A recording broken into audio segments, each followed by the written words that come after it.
Here, give me 1 second. I'm gonna reset something. I'll be right back.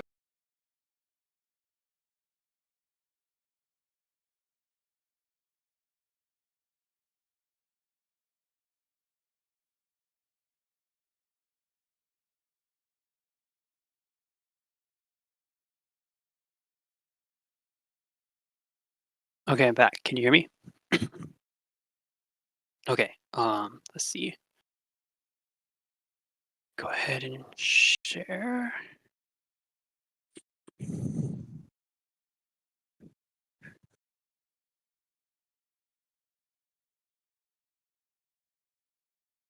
There we go. Can you see it?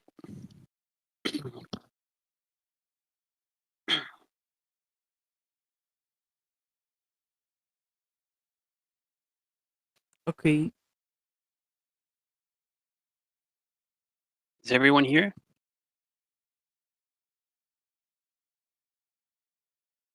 Okay.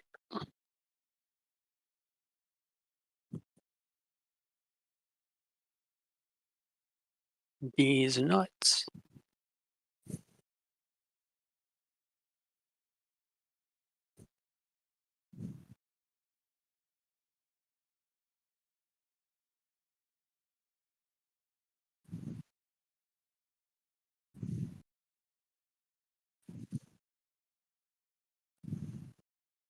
Okay.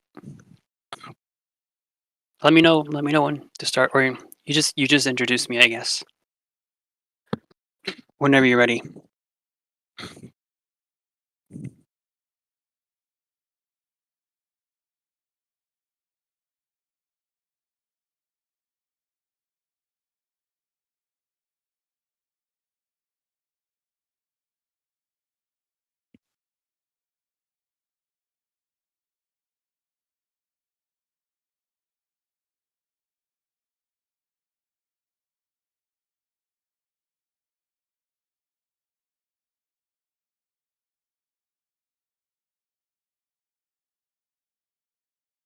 Well, yeah, basically.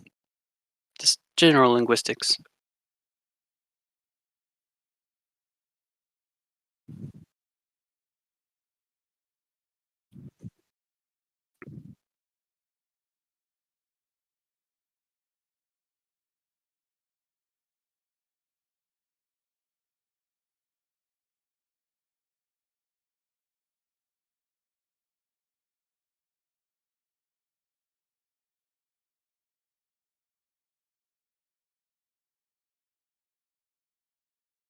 Okay. So let's get started, I guess. So, as everyone heard, my name is Noneen, and I'm quite the linguistics nerd, and I also did my master's in linguistics. So today I'm going to be teaching everyone the IPA, or what is known as the International Phonetic Alphabet. And you can already see here some examples with nuts and these nuts, just to give you a bit of an idea of what you're going to be looking at. And if everyone, there's a PDF that you can see in the voice chat, where you can open up and have the whole International Phonetic Alphabet right there in front of you. So if you want to take a few seconds right now to just open it up and look at it, familiarize yourself a bit with it, you can go ahead and do that.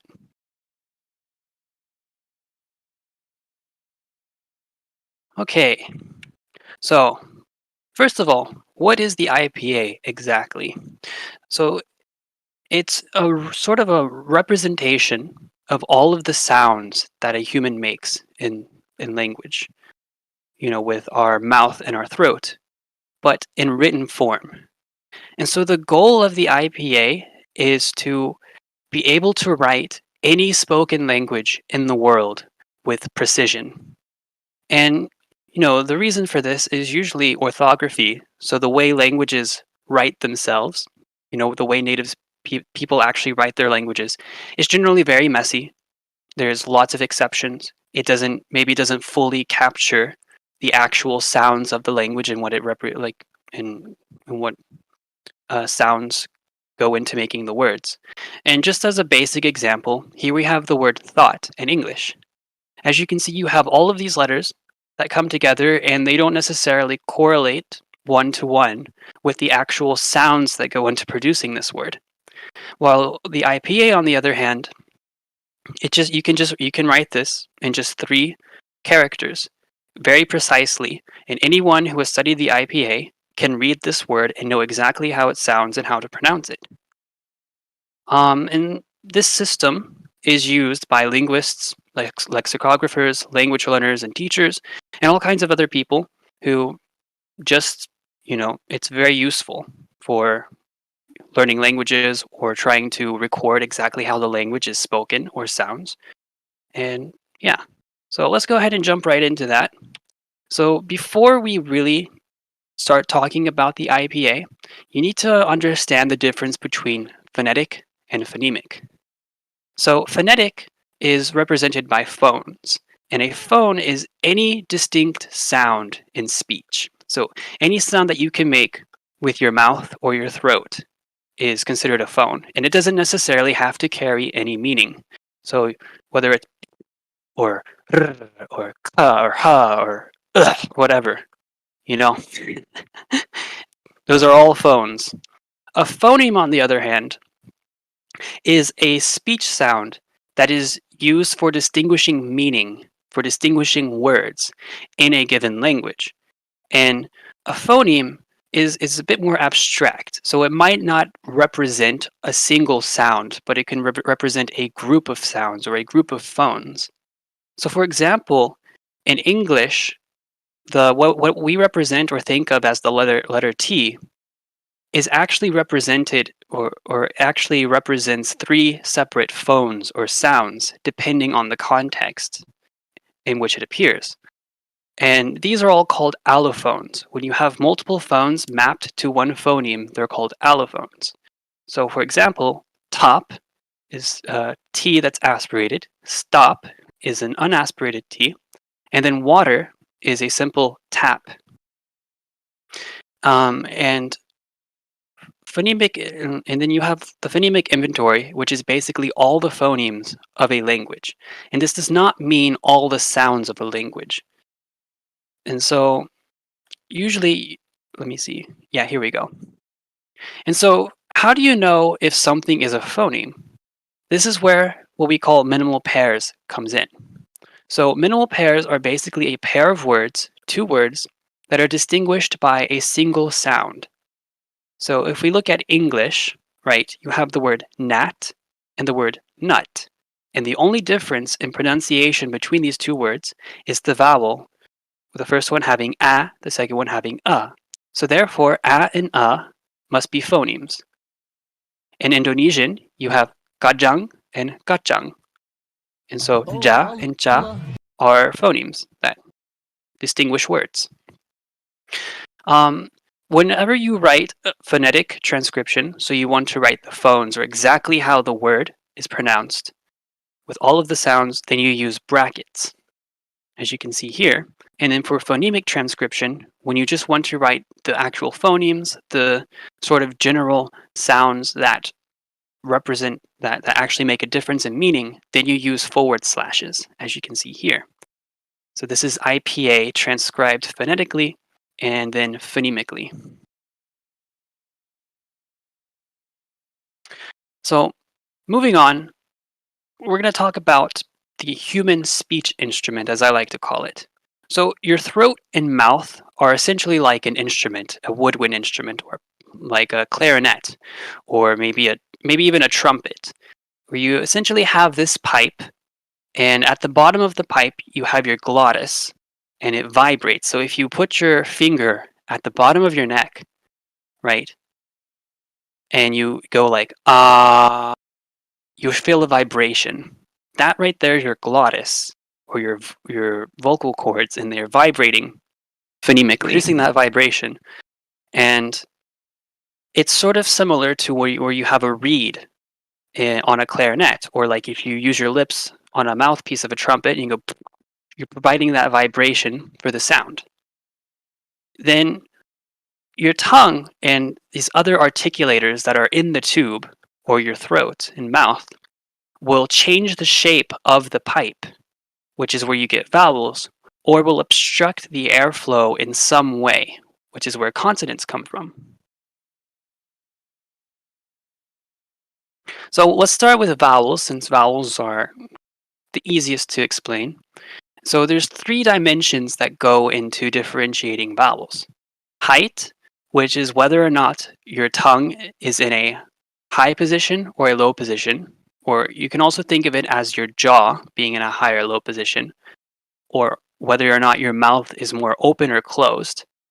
And if you look at the example we have here, E is a high vowel because your tongue is pretty much touching the top of your mouth and your mouth is mostly closed, E, while ah is an open vowel or a low vowel because your mouth is mostly open and your jaw is low. Your tongue is low too. E, ah. The second dimension is backness, so how front or back the tongue is in the mouth. So if you compare E with oo, E is more forward, your tongue is more towards your teeth in your lips, while oo is more back, your tongue goes to the back of your mouth. And then lastly, the third dimension is called roundedness. So it's whether your lips are flat or rounded, as you can see in the pictures there. And again, the difference between E and oo is not only dependent on backness, but also roundedness. With E, your lips are flat, almost like you're smiling, E, and then with oo, your lips go round or rounded. You can see on the right-hand side some different examples of vowels and the position your tongue is in when you make them. So from the top to bottom, it goes from high to low. And then on the left-hand side, you have front vowels. And on the right-hand side, you have more back vowels, as you can see. We can actually maybe go through these a bit. So you have E, U, E, O, E, O, A, O.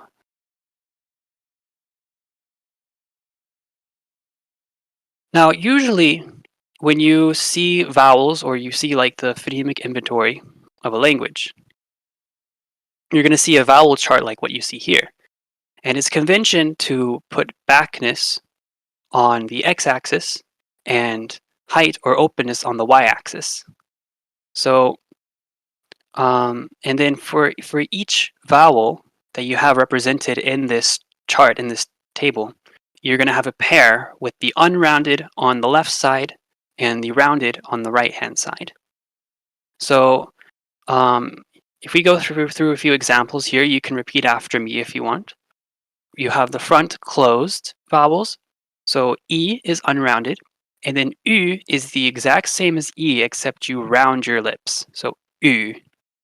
Then if you go to the back, the very back, the closed vowel, you get U, U, so your lips are unrounded, and then U, your lips are rounded.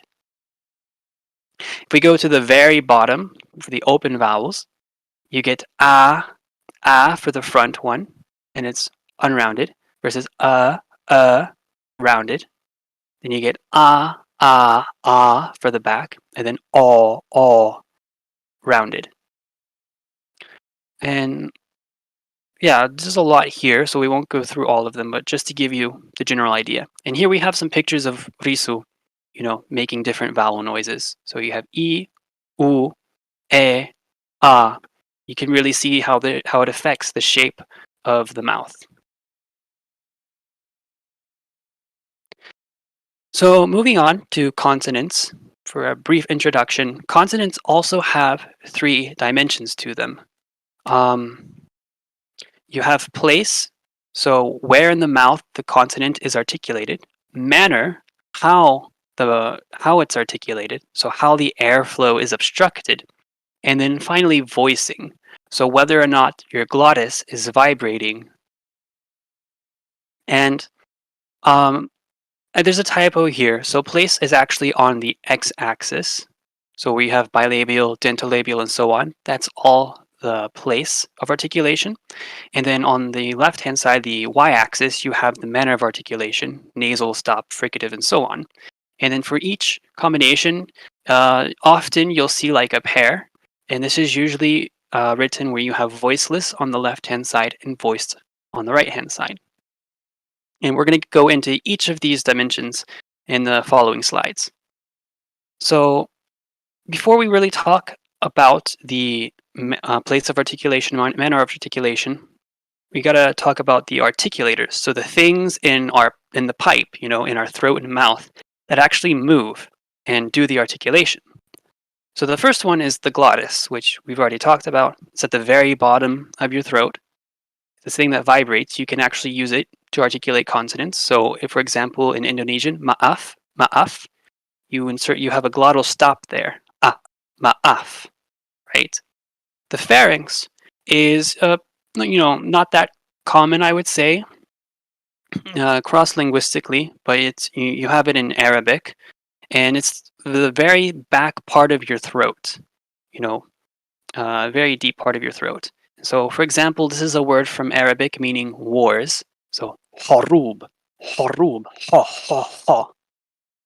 And then the next articulator is called the velum. The velum is also known as your soft palate, and it's what separates your mouth from your nasal cavity, from your nose. And it's used, for nasal consonants. For example, nut, nut.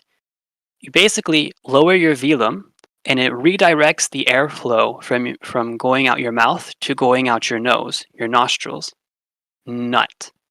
And then tongue, for the tongue is, very flexible and has a lot of different articulations.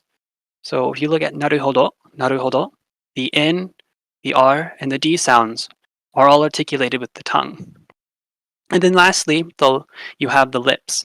So if we look at the example, budiman, budiman, the B and M are both articulated with your lips. So this takes us to the actual place of articulation. So starting with the lips, the labial consonants as they're called, you have two different places of articulation. Bilabial, so it combines both lips, your bottom lip with your top lip. So you get something like the B in English, bat, bat. While with labiodental, it combines your bottom lip with your top teeth.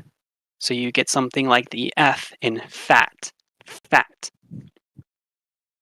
So I hope everyone is trying to say these sounds with me, right? So bat, fat, okay? Moving on to coronal. So the coronal refers to the tip of your tongue as the articulator.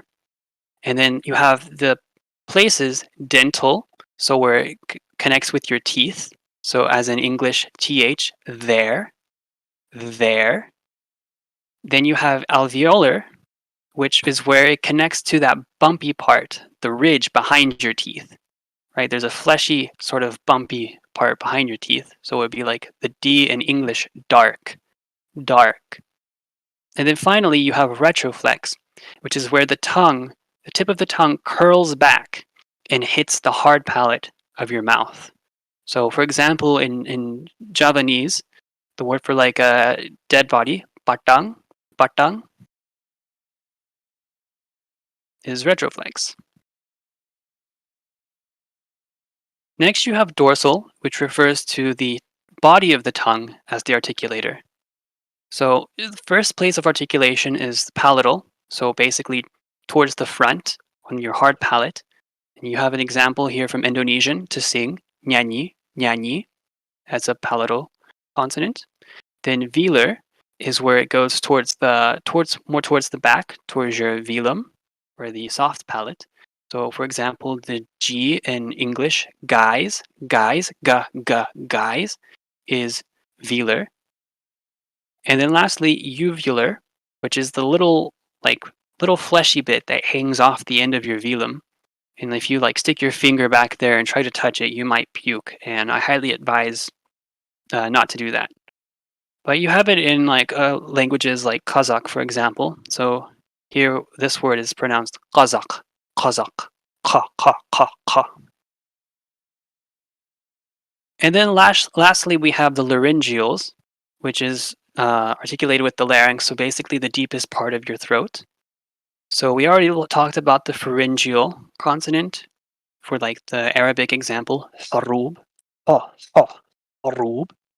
And then glottal consonants, which is with your glottis. So ma'af, Indonesian ma'af, ma'af, and H in English, happy, happy. So moving on from the place of articulation, now we're going to talk about the manner of articulation. So how you're supposed to stop or change the airflow. So the most basic one are stops. So this is where you stop all of the airflow. You completely close the tube. So for example, bahasa, apa, ba, ta, ta, ta. Those are all stops because you're stopping the air completely. If you want to repeat after me, apa, apa, abba, abba. Next, you have fricatives, which is where you sort of squeeze the air. You want to add friction to it. So if you can look at these examples again with bahasa, sa, asa, the S, that's a fricative. Sort of, you're adding that friction there. Or seso, right? Those are both fricatives, the S's. You also have like V or F, and so on. And then next you have affricates, which are almost like a combination of a stop and a fricative. So first you stop the air, then you add some friction and release it. So for example, jojo, jo, j, ja, aja, aja, acha, acha, and so on. Next, you have what are called flaps. So it's a really, really short stop. So if you look at ora, ora, ora, ora, ora, ora, ara, ara, ora, ora, ra, ra, ra, very short stop. Then you have trills, which is where your tongue basically hits the same place again and again in a repetitive motion. So as we all probably have heard many times, you have brr, brr. You should be able to hold the sound out. Brr, or an Indonesian getar, getar. Next are approximates, which is where there's really not that much influence on the airflow, and it's almost like a short vowel. You're just sort of changing the shape really quickly of the tube. So waifu, waifu, waifu, for example, or waifu. The W is an approximate. Wa, wa, wa, awa, awa. And then same with ra, ra, ra, ra, ra, ra, ra, ara. And then lastly, you have the nasals. So this is basically you just redirect the airflow to your nostrils. The air goes out your nose. You lower your velum. So you have the N in nut, nut, nut, and the M in ayam, ayam, ayam. And then you have laterals. So this is basically where you direct the air flow around the sides of your tongue. So if you look at the English word love, love, love, you're having the air flow around the sides of your tongue. Or lakik, lakik, la, la, or a cheaper la. That L sound is the most common lateral. So now that we've seen both the place of articulation and manner of articulation of consonants, here we can go through the basic consonants of the IPA. So I want everyone to repeat after me. We're going to go through with each row, from each row. So each manner of articulation. So first we have the nasals, ma, ma, ma, and that's bilabial. So your two lips together, ma. Then we have dentolabial, so your bottom lip on your top teeth, ma, ma. Then dental, put the tip of your tongue on your teeth, the bottom of your teeth, na, na. Then alveolar is the bumpy part behind your teeth, na, na. Retroflex, you curl your tongue back and touch the top of your mouth, na, na. Palatal, you use the body of your tongue put it towards the front of your mouth. Nya, nya. Velar, you use the body of your tongue and put it more towards the back. Nga, nga, nga. Then uvular, same thing, but you go really, really back, really far back. La, la. Next, we have the stops. So these are in pairs of voiceless and voiced, which we haven't gotten into yet, but just try to follow along and repeat after me. So, ba, ba. That's bilabial, your lips, both lips. Now we have dentolabial, your lip and your teeth. Ba, ba. Dental, da, da. Alveolar, da, da. There should be a D here. It's a typo. Retroflex, so curl your tongue back. Da, da. Then palatal, body of your tongue towards the front. Ya, ya. Velar, so towards the back. Ga, ga. Uvular, really towards the back. Ga, ga. And then glottal is just using your glottis. You stop the airflow. Ah, ah, ha, ah. Next, we have fricatives. So this is where you sort of create friction on the air. You squeeze the air as it comes out. So for bilabial, both lips, fa, fa, va, va. Then dentolabial, lips and teeth, fa, va. Then dental, tip of your tongue with your teeth, tha, tha. With the alveolar, it's very common to have a distinction between more fronted, so sa, za, and then moving your tongue back a bit more to what's called post-alveolar, so like towards the back a bit, with sha, ja. So one more time, the front ones are sa, za, and the back ones are sha, ja. Next, we have the retroflex, so curling your tongue back, ra, ra. Then palatal, sha, ya. Velar, cha, ra. And then uvular, so really far back, cha, ra. And then next you have the glottal fricatives, so that's just a puff of air from your glottis. So ha, ha, and ah, ah. Next, the approximates. So the bilabial approximant is wa, wa. Dentolabial, so lips and teeth, wa, wa. Alveolar, ra, ra. Retroflex, ra, ra. And then the palatal, ya, ya. Next, we have a tap. We included the most common tap, which is the alveolar tap. So just ra, ra, like in English, water, water, or American English, water, ara, ra, ra. Next are the trills. So these are the most common trills. So first, you have the bilabial trill with your lips. Bra, bra, bra. Go ahead and try it. It's fun. Trust me. Bra. Then you have the alveolar trill, the tip of your tongue. Rrr, rrr, ra, ra. And then lastly, you have the uvular trill. So this is where you're trilling your uvula, that fleshy thing in the back. Ra, ra. And lastly, we have some laterals. So you have a dental lateral, where you put your tongue up to your teeth, let the air flow around it. La, la. Alveolar, la. Retroflex, la, la. And then palatal, it's a bit hard. It's in Italian, for example. You just let the air flow around your tongue and push up with the body of it. So, la, la, la. That's it.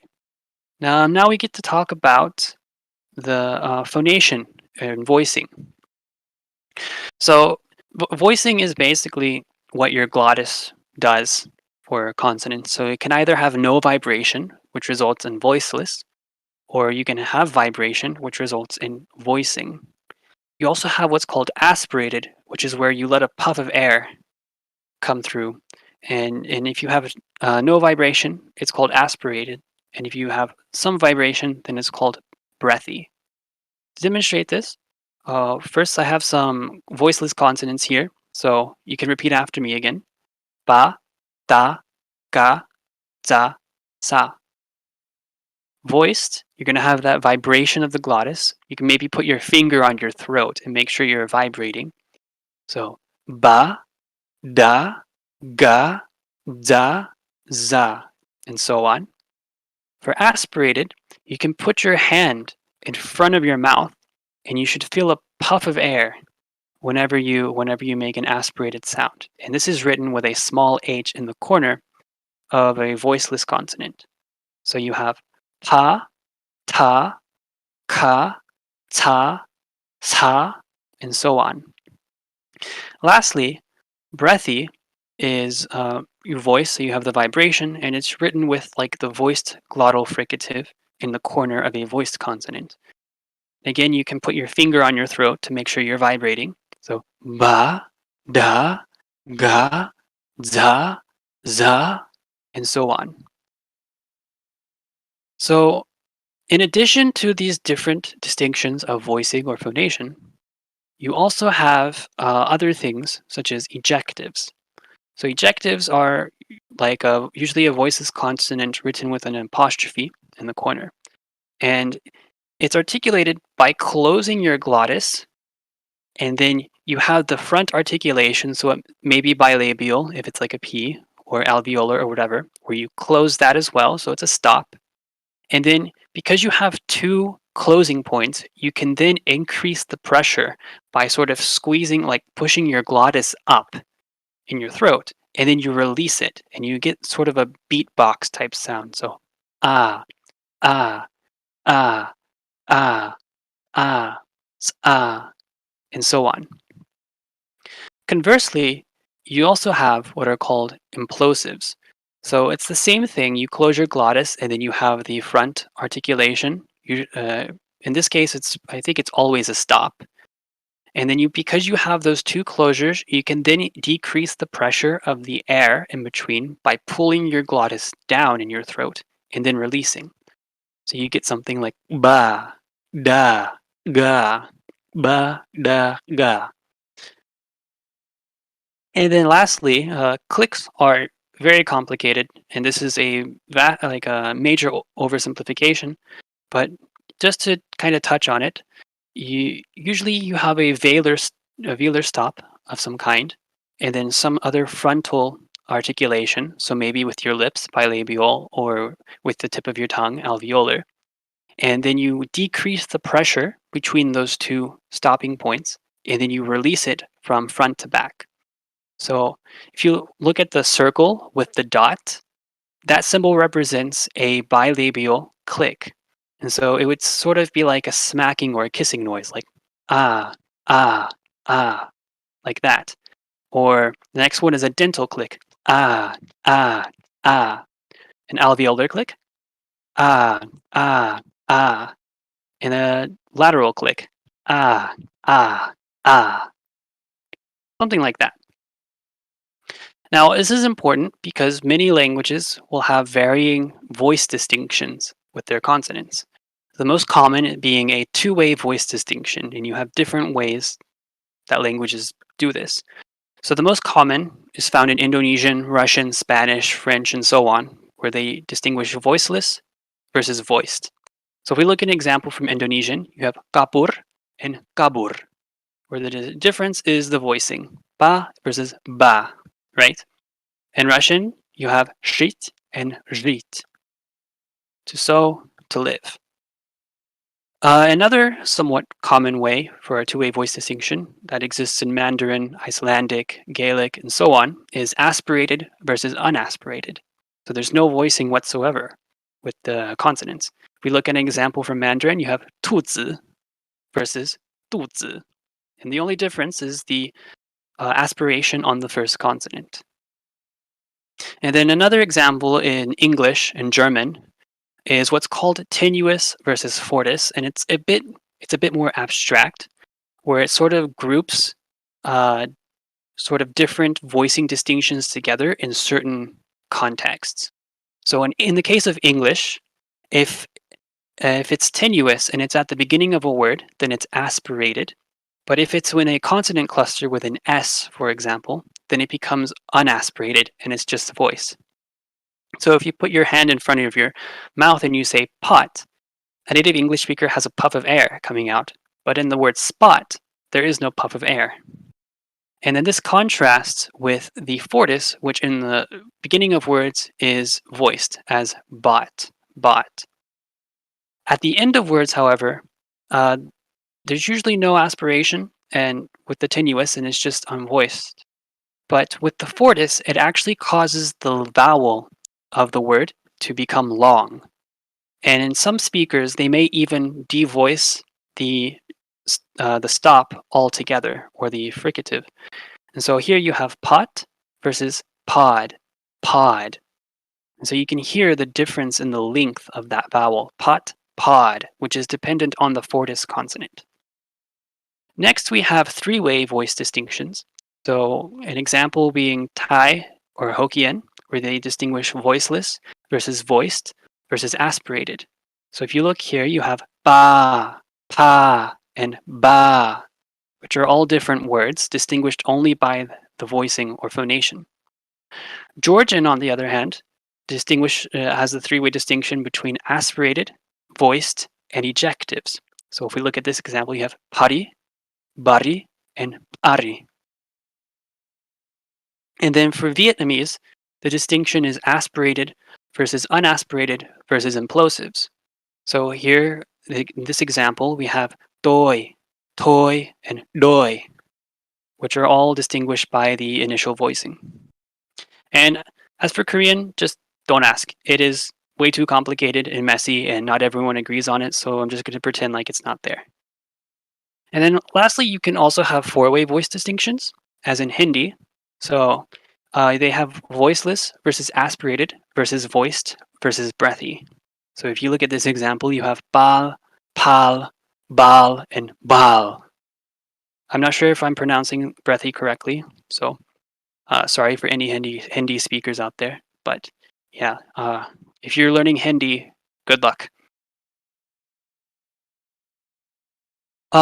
Next, we need to talk about syllable structure. So everything we've seen up till now is called segmental phonology, or there's segments, where it's like individual sort of sound pieces. Syllables is where you put those sounds together into a bigger unit. So syllables consist of an onset, a nucleus, and a coda. Usually the nucleus is, you have to have at least a nucleus, while the onset and coda are typically optional. So if we look at an example from English with the word nut, you have the onset is in, the nucleus is the vowel and the coda is the T sound, nut. Then you can have a two-syllable word like peanut. So here, the first syllable is P, the second syllable is nut, and usually in the IPA, you separate a syllable by putting a period or a dot between them. So you can see here, peanut. Now, different languages have different syllable structures or allow different shapes for syllables. English is pretty relaxed. There are some rules with what consonants can go together, but in general, it's a pretty lax language. So you can have something where you, like the word strength, where you have 3 consonants in the onset and 3 consonants in the coda. Strength. Japanese, on the other hand, is very strict with its syllable structure and also very simple. You can only have a consonant, vowel, and another consonant in one syllable. And if you look at the example here, naruhodo, you have each one of these, each syllable in this is just a consonant and a vowel. Naruhodo. And then lastly, you can have something like Georgian, which who knows what's going on there. You can basically throw as many consonants as you want into the onset or coda, and as long as there's a vowel there, it's an okay syllable. So here you have this word, kpurtskvni, which is one syllable in Georgian. Now, the reason we want to talk about syllables is because you have what's called supersegmentals. These are properties of syllables or words, so they apply to bigger units than just the individual sounds. So an important one is what's called stress. So this is where one syllable is stronger or more pronounced than in other syllables in the word. This is important for a language like English, for example, where stress is actually phonemic. The meaning of a word depends on where the stress is. With the IPA, primary stress is usually written with this sort of apostrophe type thing, this little line that goes on top, while the secondary stress is written with a line that goes on the bottom, like that. You can see here with this English example, the word that is spelled as object, its meaning changes whether or not the stress is on the first syllable or the second syllable. So if it's on the first syllable as an object, then it means the noun, an object. I have an object. While if you put it on the second syllable, it becomes a verb, object, to object. I object. The other supersegmental to talk about is tone. So tone is basically whenever the pitch of a syllable is higher or lower or maybe even changes over the course of the syllable.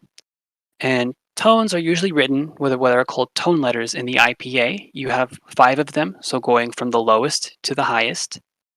And tone letters can also be combined to make contours or to show the change in pitch over the course of the syllable. So for example, in Mandarin, tone is phonemic. You need tone to distinguish meaning of words. So here we have ma, which is a high tone for the segment ma. So ma, which means mother, versus ma, which means horse and is a low dipping tone. Some other notation to be aware of, or that might come in handy. First is called gemination, and also can represent long vowels. So gemination is basically whenever you have a long consonant, you hold that consonant sound for longer. So if we take the example from Japanese, gakko, meaning school, you hold the K sound for longer, and you hold the O sound for longer, and you can write it with that sort of 2 triangles, colon type symbol, gakko. Next, you have the syllabic diacritic. So it's basically a small line that you can put underneath a letter to show that it's the nucleus of a syllable. Because in some languages, they actually allow consonants to be the nucleus of a syllable. It's not always a vowel. As you can see with English, we have the word button, where the nucleus of the second syllable is an N, button. And then for non-syllabic, sometimes you have what are called diphthongs, which are a combination of 2 vowel sounds that are treated as one nucleus or one syllable. So if you look at the example bite from English, the I sound, the E, A-E, is sort of a combination of 2 vowel sounds, but we treat it as a single sound, a single vowel or single syllable. So you can use this diacritic, that little upside down U shape underneath to show that this is not its own syllable. This is part of the same syllable as the preceding vowel. Then next you have labialization, which is basically just saying you need to round your lips, and it's written with a small W in the corner. So you can combine it with like a K sound, and you get qua. And then palatalization is basically where it says you need to have your tongue body on your hard palate. So bring your tongue body up, and it sort of sounds like the J. So yeah. So it's written with a small J in the corner. And lastly, you have nasalization, which basically tells you to lower your velum and let air flow through your nose. So usually it's written with a squiggly line, a tilde, on top of the letter. So in this case, you have with the nasalization becomes because you're letting some of the air flow through your nose. So that's basically the whole IPA in a nutshell. Now we have a few example phonemic inventories that we can look at to let everyone practice. So first up, we have the Indonesian phonemic inventory. We can just go to sort of walk through each of these sounds here. You can repeat after me. So first the nasals, ma, na, nya, nga. Then we have the stops or affricates, So I'll go in pairs of voicing. So ba, ba, da, da, ja, ja, ga, ga, and then a, and then fricatives. Fa, va, sa, za, sha, ha, ha, and then approximates. Wa, la, ya, and lastly the trill. Ra, ra. Moving on, you have the vowels. So in Indonesian, it's generally thought that there are 6 vowels. So you have I, U, E, O, and A, and then 3 diphthongs, I, Oi, Ow. Next, we have American English, or Standard American English. These are the consonants that we'll go through. So first you have nasals, ma, na, and the velar nasal actually cannot occur at the beginning of a word in English. It can only occur at the end or at the end of syllables. So you have, for example, sing ends with a velar nasal. Next, for the stops slash affricates, I'll group them with the tenuous fortis. So you have pa, ba, ta, da, cha, ja, ka, ga. Then for fricatives, you have fa, va, tha, tha, sa, za, sha, ja, and ha. And then lastly, for the approximants, you have wa, la, ra, and ya. The voiceless approximant under labial is some speakers say this sound, some don't. It's a bit archaic, and it's basically a voiceless version of wa, of the W. So hua, hua. English has a lot of vowels, and to help demonstrate this, I have some example words here to help differentiate them. And you'll notice that English actually differentiates between what are called lax vowels and tense vowels. The lax vowels are essentially a bit lower than the tense vowels. The tense vowels are more higher with the tongue. So if we look at the front vowels first, you have I as in bit, E as in beat, E as in bet, A as in bait, and A as in bat. For the central vowels, you have as in about, and as in burn. Now this vowel is actually very interesting. It's called an R-colored vowel, and it's extremely rare cross-linguistically, yet it occurs in 2 of the most spoken languages in the world, being English and Mandarin Chinese.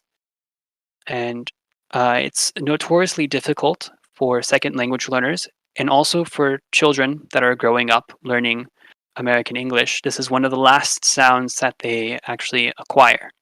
So er. There's 2 ways to articulate it. You can either curl your tongue up like the retroflex position, or like an approximate or you can also scrunch your tongue back in a way. It's kind of hard to explain, but moving on to the back vowels, you have as in book, oo as in boot, as in butt, o as in boat, and ah as in bot. And then lastly, there's 3 diphthongs. So you have I as in bite, oi as in boy, and ow as in about. And then lastly, Japanese. These are the consonants of Japanese. So just to go through real quick, the nasals are ma, na. Then for stops, you have pa, ba, ta, da, ka, ga. Fricatives, you have sa, za, ha. The tap is ra. And notice that it's written a bit different. That's because it's a lateral tap. So you sort of you want the air to sort of flow around your tongue, so you put your tongue in the shape of an L, but then you tap it instead of doing a normal sort of approximate. So ri ru re ro, ri ru re ro, da. Then for the approximates, you have ya and wa. And then lastly, you'll notice at the bottom what's called underspecified. This basically means that these consonants or these phonemes aren't specified for a place of articulation. So the capital N represents a nasal that is not specified for place of articulation, while the C represents a general consonant. And the reason for this, we'll get into when we talk about Japanese allophones. So now let's look at briefly at the Japanese vowel inventory. So there's 5 vowels. You have I, U, E, O, A. You'll notice that the vowel that's usually written as U is more central than the U in Indonesian. So in Indonesian, it would be more like U. While in Japanese, it's more like U, A, I, U, E, O. Now, if we move on to allophones, so Japanese has quite a bit of allophones.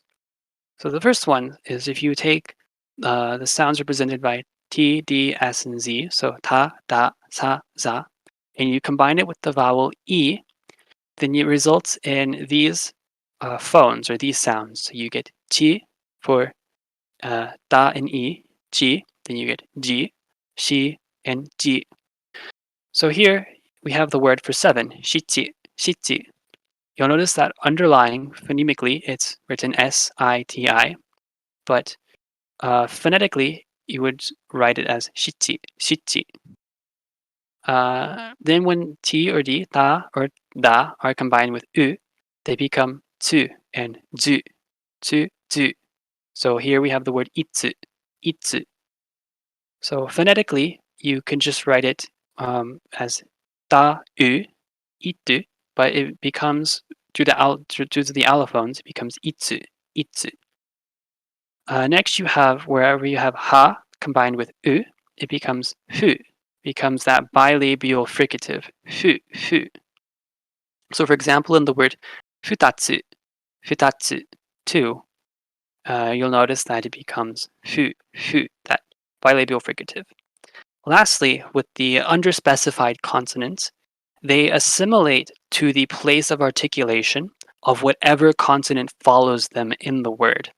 So here, with kanke, right, that in is this underspecified nasal, but because it's followed by a velar stop, the K sound, it assimilates to the velar place of articulation, becoming a velar nasal. So kanke, kanke. Next, with gambaru, gambaru, because the B is a bilabial, that nasal assimilates and becomes a bilabial nasal. So gambaru, gambaru.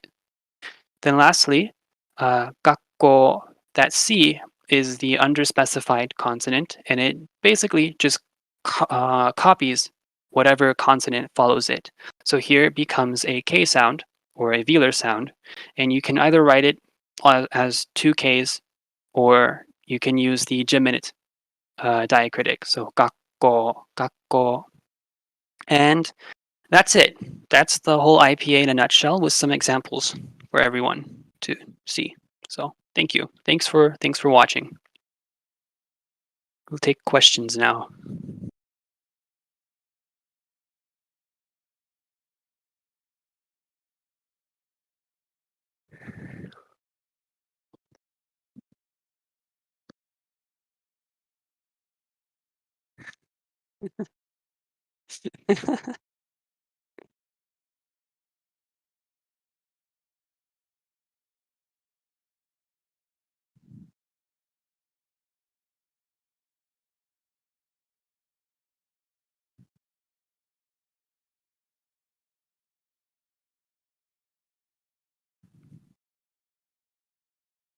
Have you tried pronouncing a, and o like Swedish?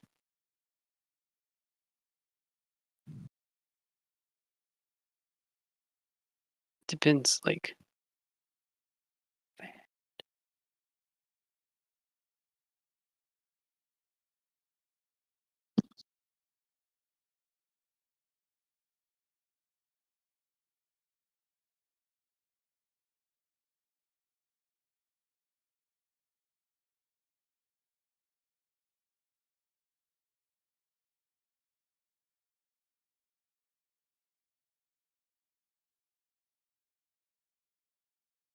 in Swedish, they're easy. In Finnish,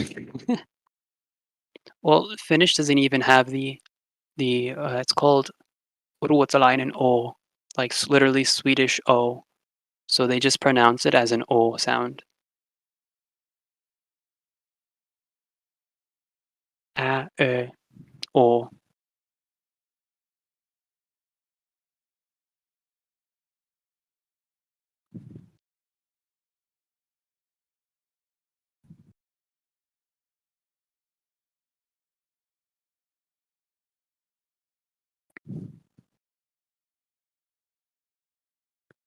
Still having trouble understanding the difference between a phone and a phoneme. Okay, so you could think of it. So a phone is sort of like uh, reality. It's as close as you can get to the actual pronunciation, the detailed pronunciation of it.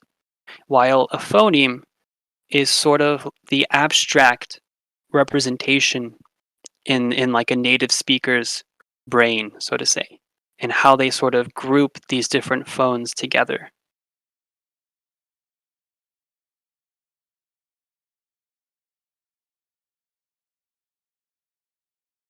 How many languages can you speak?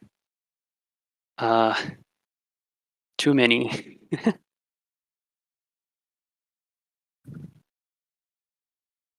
My native language is English, and then my most proficient languages speak like around C1 level is Mandarin and Finnish, and then um, I also like maybe intermediate, upper intermediate for Korean and Japanese, and then I know a bit of Russian and Polish as well, but I'm really really rusty. And then yeah, I'm been learning Indonesian for 2 months, and I've studied. I know a bit of Estonian as well because it's very similar to Finnish.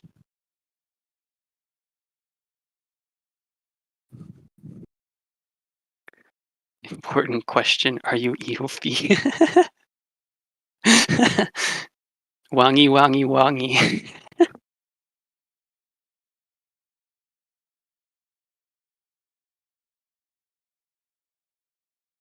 What Finnish is your mother tongue, but you prefer not to use it? Why?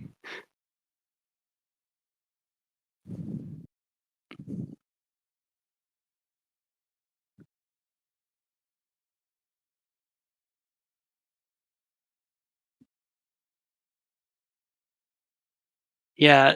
Uh, so phones equal analog data, phonemes equal digital data. Yeah, not quite. Um, so many, so many messages.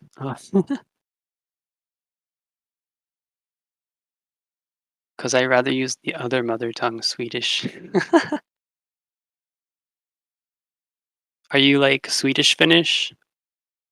Or is it Finnish Swedish? Finno Swedish? Swedo Finnish?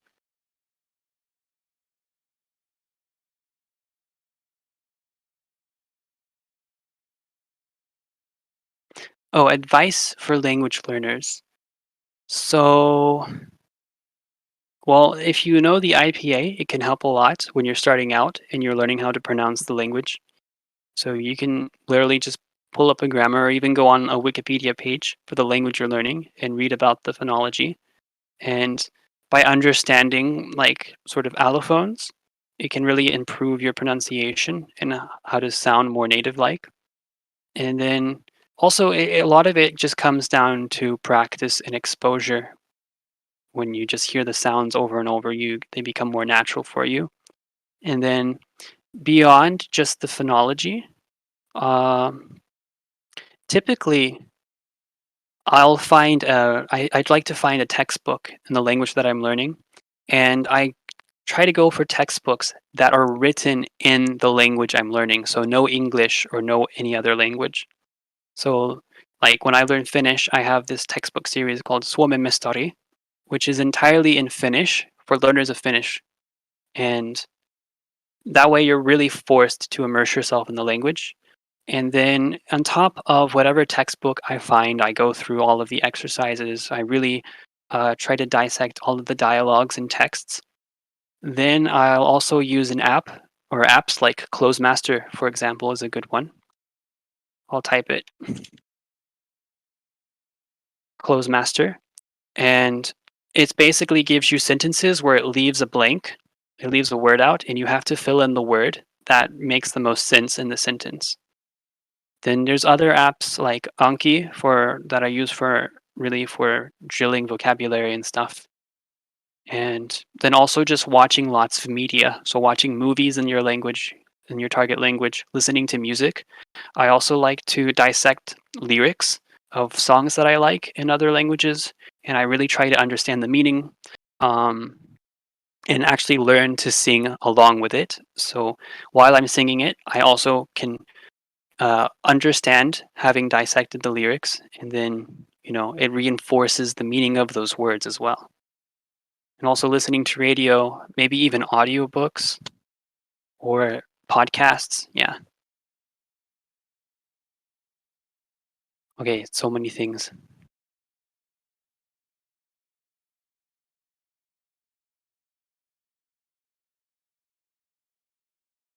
Finlandssvensk.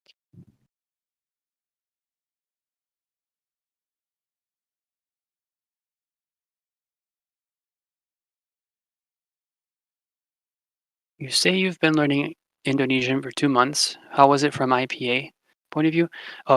Indonesian's really simple. Like the way it's written is almost exactly how it's written with the IPA. There's not really much allophony or any kind of complicated phonology.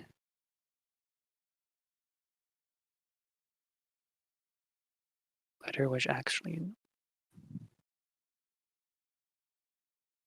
Where do you find a different language textbooks though? Um, just browsing around online. Normally, though, in many cases, in order to find a textbook that's in your target language and isn't just like written in English with examples, you might need to actually try to search in your target language, which might be a bit difficult. Oh, yeah, that too.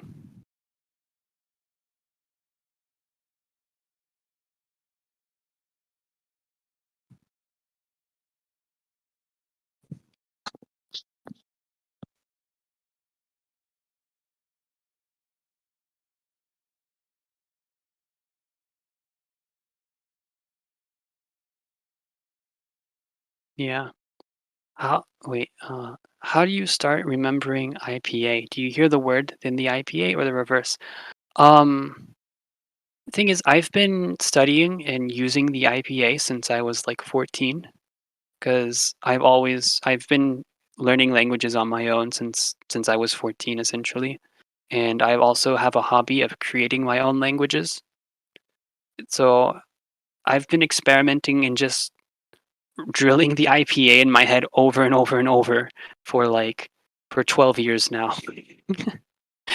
So, I mean, it's really just practice and exposure to different languages and how they're transcribed in the IPA.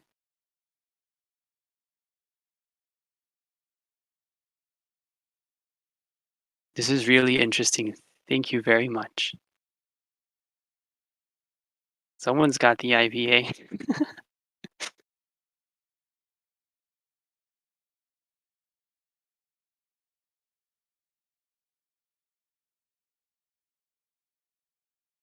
How much do you think it will help talking with natives? I think that's one of the best things you can do.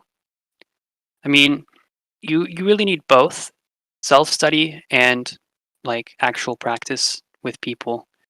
And it doesn't necessarily have to be natives. Like it might actually be easier or better to practice with other people who are learning the same language because then you don't have that pressure of, oh, a native speaker, they're they're going to notice every mistake that I make, so on, which you do want them to notice your mistakes. But at the same time, that is a lot of pressure. And you need to actually, I think, sit down and study on your own and understand why things are or how things work and sort of build up the theory. And then you go out and practice with native speakers and apply the theory and you get sort of real world practice where you can build up your fluency. Um,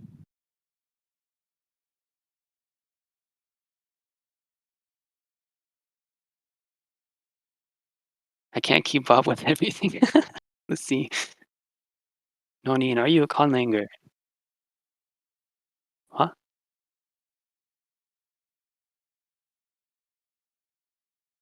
Okay. Sure. And yes, I am a conlanger, by the way. Let's see.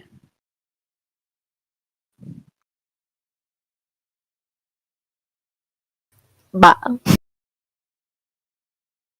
I don't know. Yay. Good job.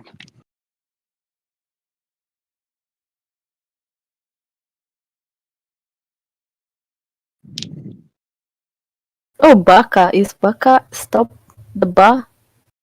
Yeah, it's voiced bilabial stop, and then the K is a voiceless velar stop. Baka. Baka.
Hola, hola, what's up? I forgot the button for push to talk. What's up? Give us a trill. Thrill? Yeah, a trill. A thrill. Okay. I don't know what the thrill. Thrill? Give me an example. I probably can read it. Everyone's giving you hints in the text channel. Yeah, but I'm an idiot, so I don't know how. R, R, There you R, go. R. That's it. My R is really powerful, so R. Perfect. Can I give another example? Sure. Ular melingkar di atas pagar. Very good.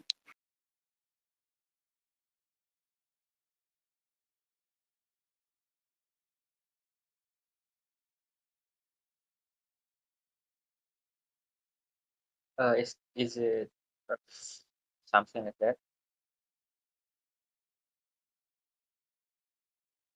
Uh,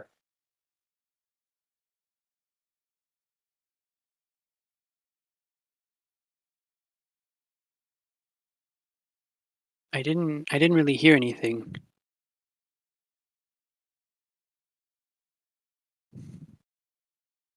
uh,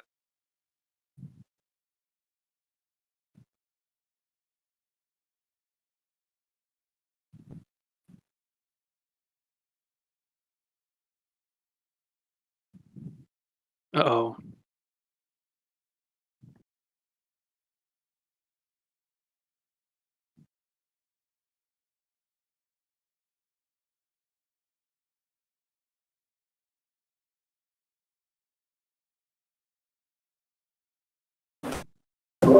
Try what?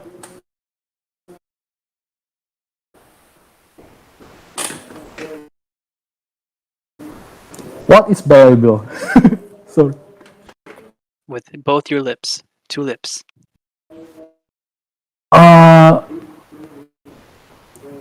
Mouth to mouth. Like what? Yeah, trachoma. Can I try? I don't know. Okay, sure. Go ahead. Thank you. This. Go say again. Thank you. That's a dental Oh, that's fricative. So Thank it you. is Yeah. like Bilabial is with your lips, both lips. okay with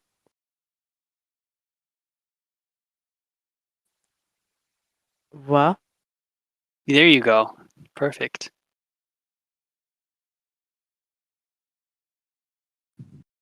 Va, fa.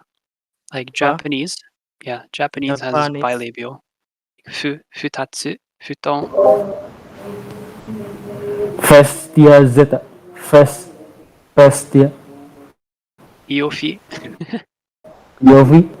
Iovi. Yeah, iofi. Iofi. Iofi. Iofi. Oh. Oh, yeah. Oh, I just understand. I'm sorry, I'm stupid with languages. Yeah. Yeah, no worries.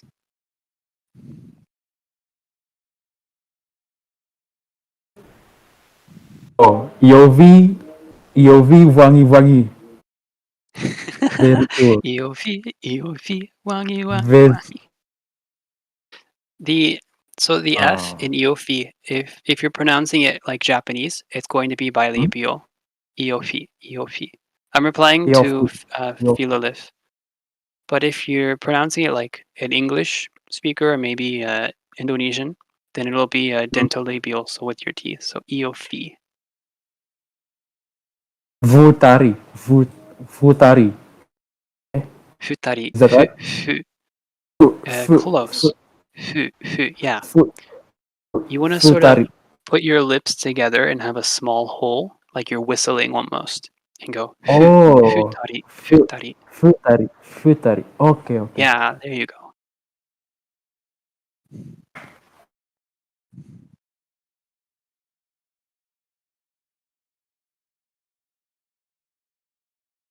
Oh no, I know what you mean, Master. But I was looking for another word, which is futari.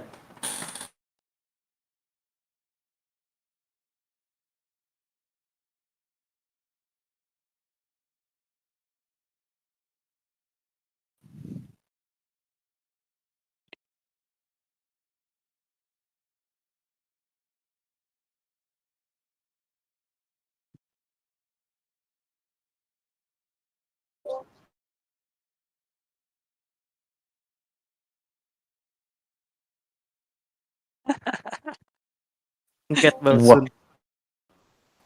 That one is QS. Wah. Ina wah.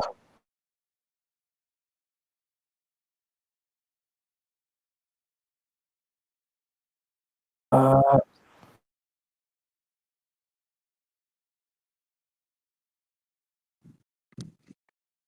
And these nuts on your face.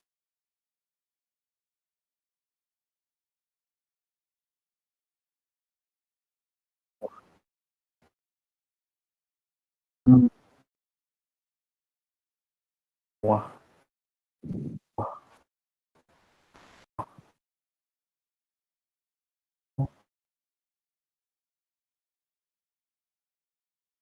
Is that still bilabial? Yep. Wah. Oh. I never pay attention on how my lips are working when I speak. Oh yeah.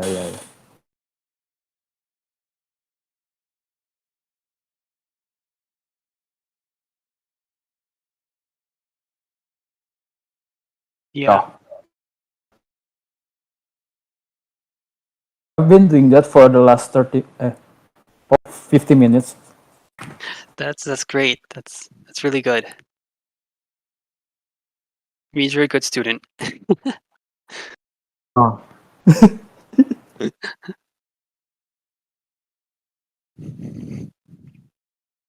Wow. Actually, Wow. like when I took phonetics in my master's, my first year of master's, the phonetics teacher actually had me kind of just teach the class because she said I pronounced everything better than she did. Yeah, you actually do. I'm not even an expert, but I know you do. I know you are.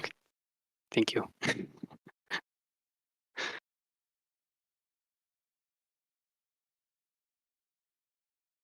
No need anime protagonist confirmed.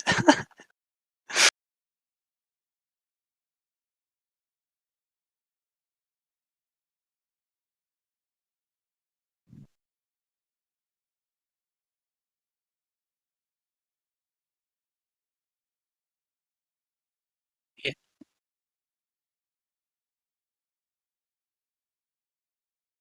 Yeah, it'll help you to prevent from sort of overlaying your own language's phonology onto the other language. And it's a lot like learning an instrument. Uh, like you start off kind of awkward, you don't know where to put your fingers, where all the positions are, what keys to press or strings to press to make what noises. But then as you practice more and more, it just becomes muscle memory, right? Your brain adapts to it, and your brain adapts to using all of these articulations and that you aren't used to. Your brain will slowly adapt and get better at it. Because, yeah, that too. I mean, technically, all or most of us have the same sort of, or the same articulation, the same anatomy. It's just because of the language you speak, your brain gets lazy. It sort of adapts and gets used to whatever system that language has in the articulations that it uses. And so if you can actually learn the IPA and really master all of the articulations, then it'll be a lot easier pronouncing other languages. Because you have that muscle memory already there.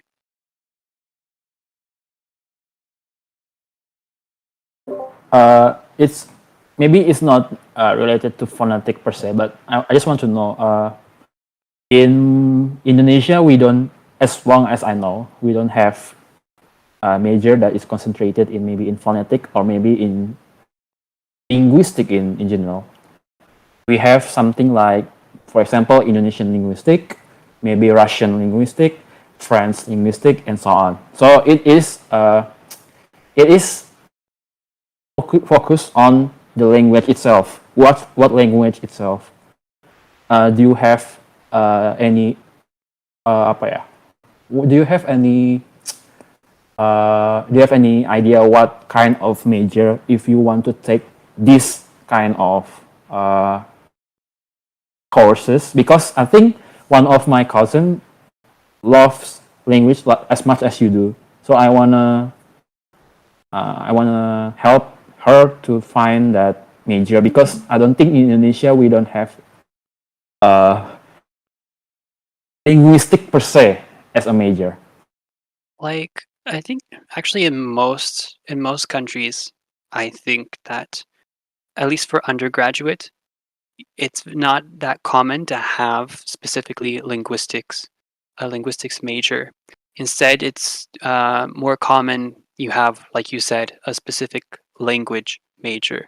So maybe English, Indonesian, Russian, whatever. And then once you complete your undergraduate studies in that specific language, for masters, you usually go into a linguistics program that's more general, and you can, yeah, good, like, oh, um,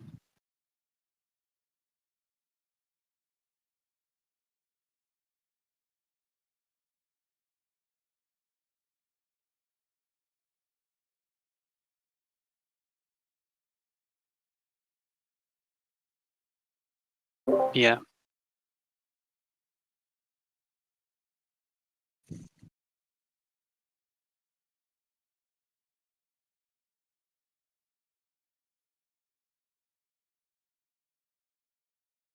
Like, what my undergraduate major actually had nothing to do with linguistics.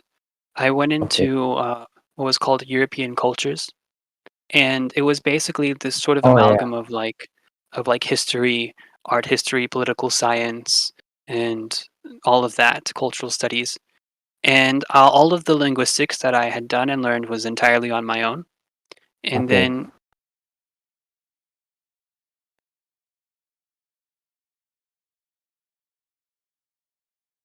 humanities, it's kind of Yeah. easier to transition into a different major than your undergrad studies when you go for a master's, I want to say. So, like, when I applied for master's, even though I didn't have a degree that was related to languages or linguistics, I like still had like all of the knowledge in this resume, and I could like show all of the things that I have done before. And I also sort of made my bachelor's thesis about linguistics as well, and so I was able to just get in with no problem. Yeah. I think so too. Maybe I don't know about master. I think we have it also here, but yeah, because uh, we tend to choose undergraduate uh, more because not not not many of us that will take master in here. So yeah, that helps. I think. I think I will tell her that you can just follow your interest in what language, then you can go there if you want to take master. I think, yeah. Thank you. Thank you. Okay. I've been notified people are asking about sign languages. So Oh yeah, I'm learning too. the IPA that we just covered is only for spoken languages. I think I'm not sure. I think there is an actual international phonetic alphabet for sign languages. I don't remember. Oops. Here, I'm gonna go ahead and close the stream. Oh yeah, SOLPA.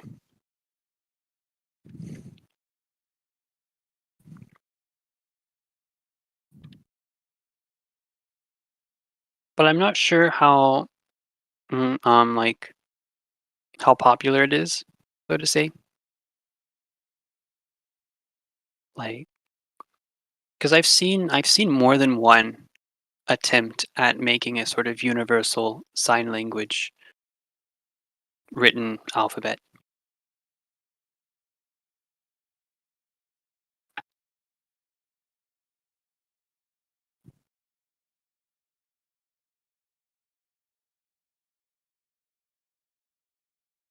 Uh, let's see.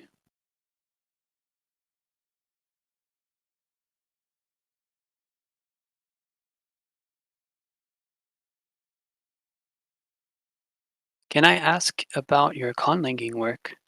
Sure. See, I mean, it's a bit much though.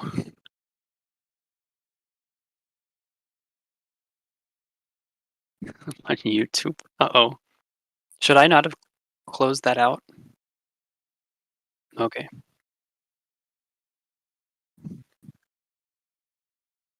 Okay.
Wait, Philolith, you're also into conlanging?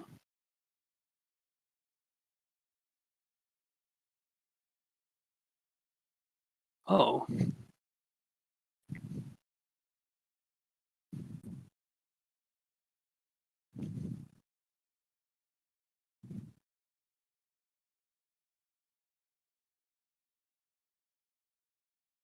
A moonlang for Muna and Munafik. Awesome. A long time ago, I made a Silver Millennium, or I didn't finish it. I kind of started it, but it was like a Silver Millennium language for Sailor Moon, like the ancient Moon Kingdom.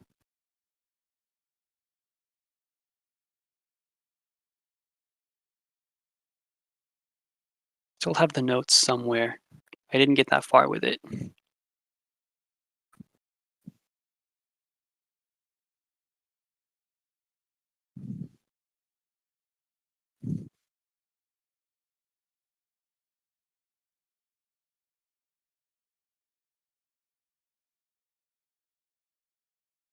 Dothraki.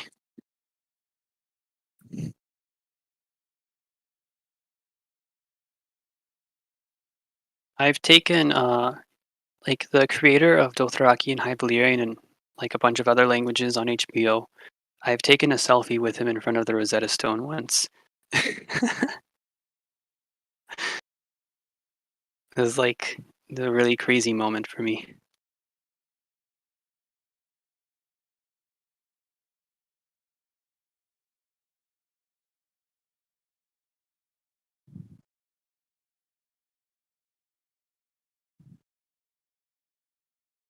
How hard is making a language? Well, it depends entirely on what your goal is.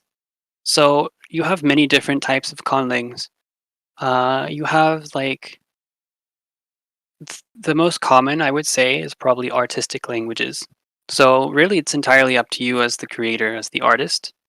So for mine, I have these sort of worlds or cultures that I create with all kinds of history and culture behind them, and then I apply historical linguistics. So you have like um, all kinds of sound changes and other changes in the language over time that sort of mimics natural languages and the complexity of natural languages, and um, you can like really you can do whatever you want with it. You also can have like philosophical languages, which is where you're sort of basing the language on a certain philosophy or testing more of a like a hypothesis. So in for example, you have Tokipona, which is a language based around minimalism. So it tries to use the smallest amount of words possible to communicate, and it has a very small phonemic inventory of around 16 phonemes, I believe. And you're supposed to communicate with only 125 words. And it's very, it's artificial. It's not very natural at all. But that's sort of the goal. That's the point of it. Uh, You can also have auxiliary languages, where the goal is to make a language that is simple and regular and eases communication between people of different language backgrounds. And I mean, yeah, it's because it's an art form, it's really whatever you want to do with it. Can I find you on Twitter? Uh I don't use Twitter. I think I don't really use social media much at all. I'll DM you later if that's all right.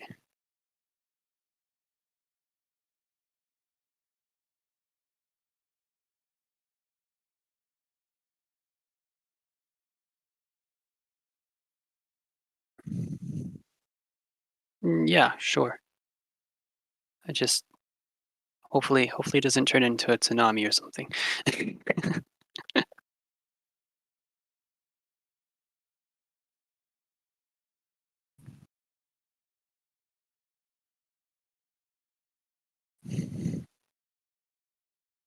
Hmm.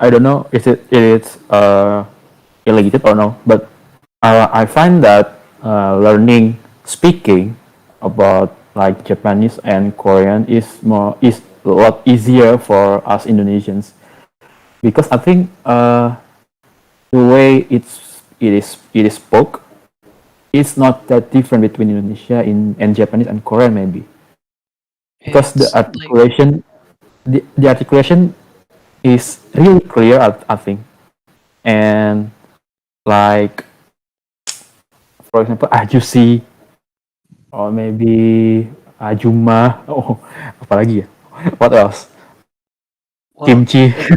It is spoke like how Indonesian mhm, speaks, but maybe I think in phonetic more related. It is not that different, but I think Korean has more uh, complexity in their, yeah. yeah. I think I That's think like what you said earlier. yeah, the phonation in Korean is a Yeah, nightmare. But I think what it is it might be the syllable structure, like of Indonesian, Japanese, and Korean are all very simple and not complicated. Like if you remember the syllable structure, Game what? right, where you have consonant, vowel, and then maybe a consonant at the end.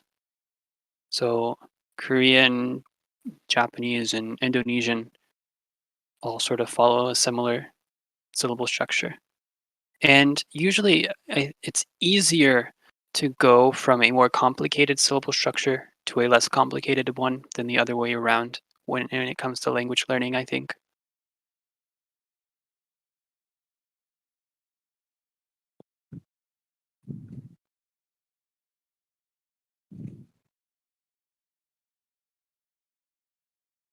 For Arabic syllable structure? I'm not sure. I don't know that much about Arabic, to be honest. Only very basic stuff. Arabic grammar is extremely weird. Or rather, Semitic.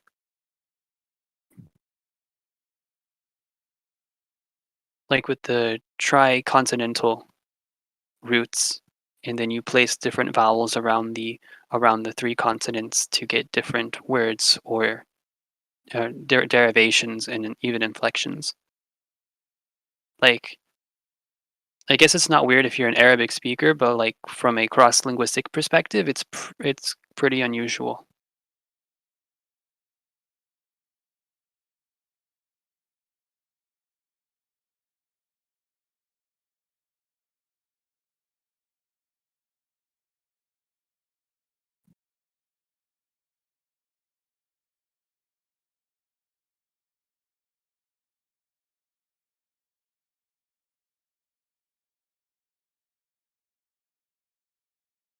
Glottal R or uvular trill R. Ra, ra, ra.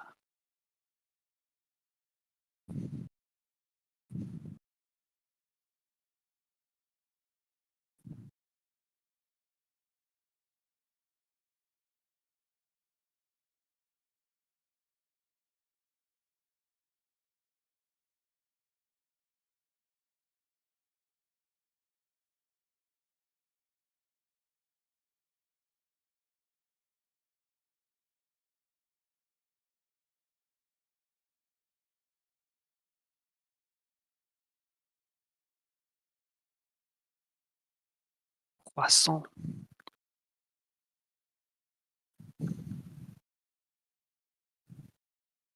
It's actually uvular R, not glottal, because it uses your uvula. Ra, ra, ra.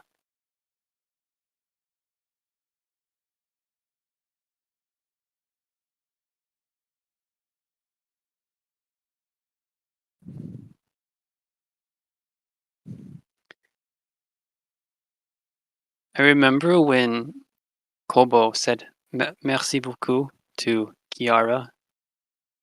Did anyone else see that?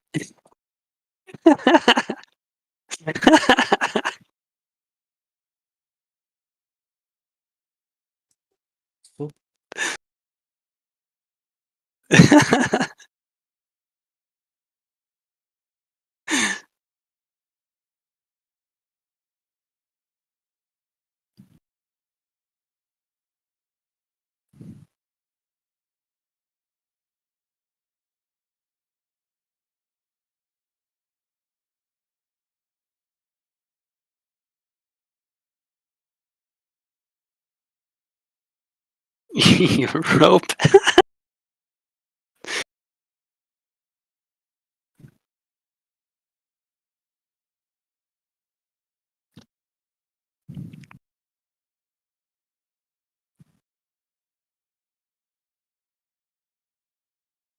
Wait, what was the other one? Like 1 to 5?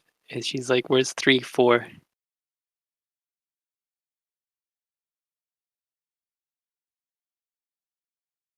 Oh, yeah. Okay. Yeah, yeah, yeah. Yeah. It was Gura. That's right. Okay, I remember now. 1 to 6. That's right.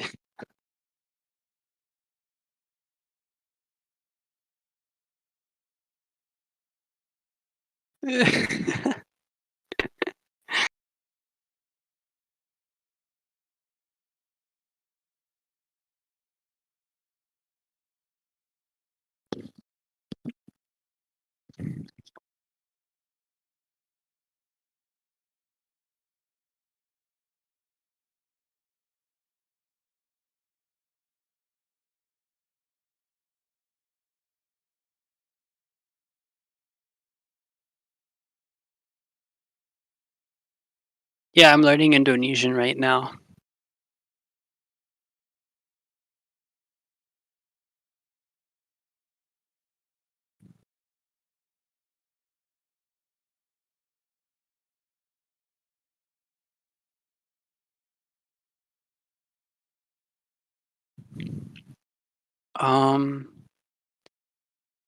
Let me think.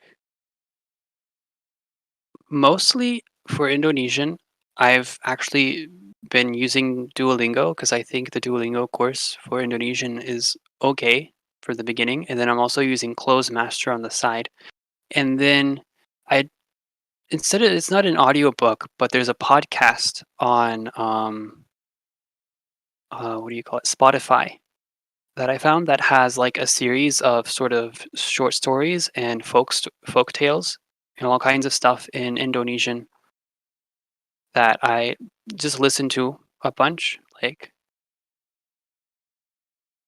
when I'm doing something that doesn't really require much thought or focus. Here, I'll put it in the chat. Oh yeah, I also have a grammar book too. That's useful. Yeah.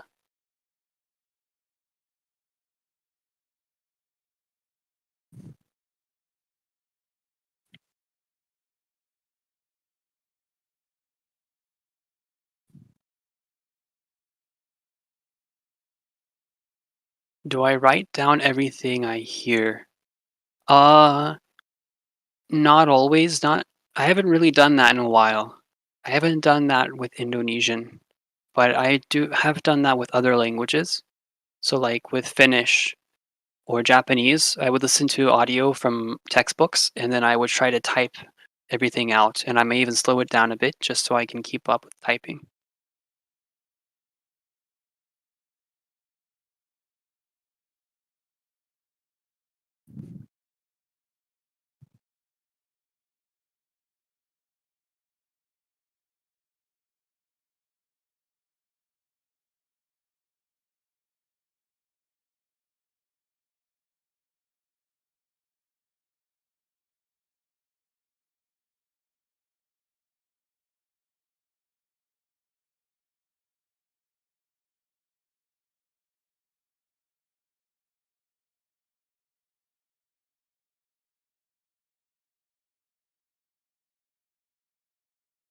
Rebirth?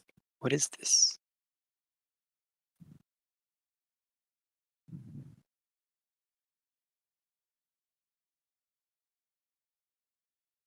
Okay.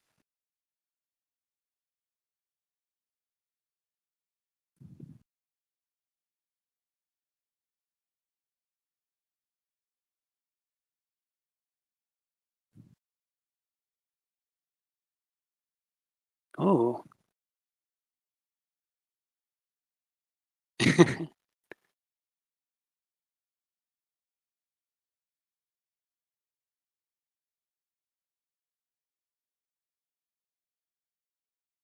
That would be